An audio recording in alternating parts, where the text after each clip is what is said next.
du me nda me ty i dashur, mikesh që jetash të më parë.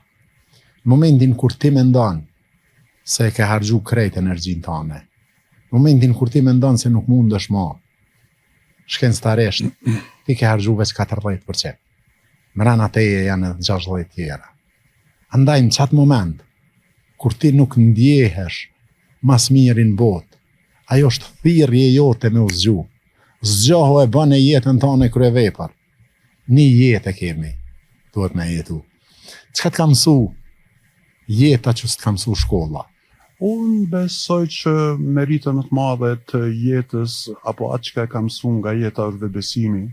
Nuk kujtohet një këngëtare e nivelit botror, e cila jeton, cilën admiroj, Mariah Carey, kur e bën hitin më të madh në jetën e vet, dhe hiti quhet Without You, e falenderon producentin, kompozitorin, të gjithë, po në fund i drejtohet nanës së vet, duke i thënë faleminderit për vetbesimin, sepse vetbesimi që ma dhuruat më bëri yll të Hollywoodit. Në këtë drejtim, në qoftë se për diçka ju jam dhe duhet të jem mirënjohës rrethana në cilat kam jetu dhe prindve që më kanë eduku ka qenë vetbesimi, dhe ndoshta mu ky vetbesim në atë kohë kur nuk kishim asgjë, më motivoj që të mendoj për të studiuar në Kroaci, më mendoj për të shëtitur botën, më inspiroj për të krijuar një qasje ndryshe ndaj njerëzve, dhe më kujtohet rruga ime apo atë rrugtim timin në të themi rezimuar në një takim me papën në Vatikan, i cili thot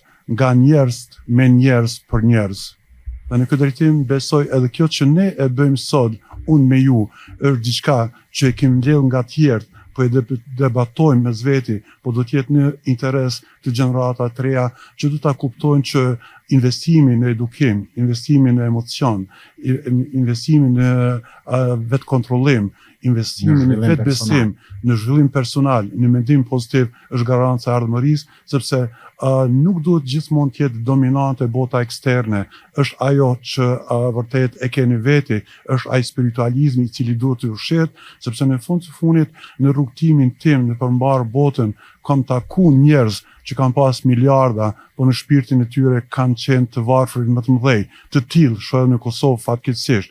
Prandaj besoj që është koha kur duhet të kuptohet e vërteta që së pari duhet për veti dhe në veti, pastaj për të tjerët dhe rrethin ku jeton. Po më intereson, po i prek edhe po më ngjall shumë senzor të mi. Mungesa ekzistenciale është ajo që është e brendshmja, e cila nuk plotësohet me këto të jashtme. Nuk mundesh me e plotësu e me e qetësu shpirtin tanë me asnjë tesh firmato e me asnjë kerr më të mirin botë e me as parën e dynjas. Mungesa ekzistenciale është diçka që ty të bjen në një moment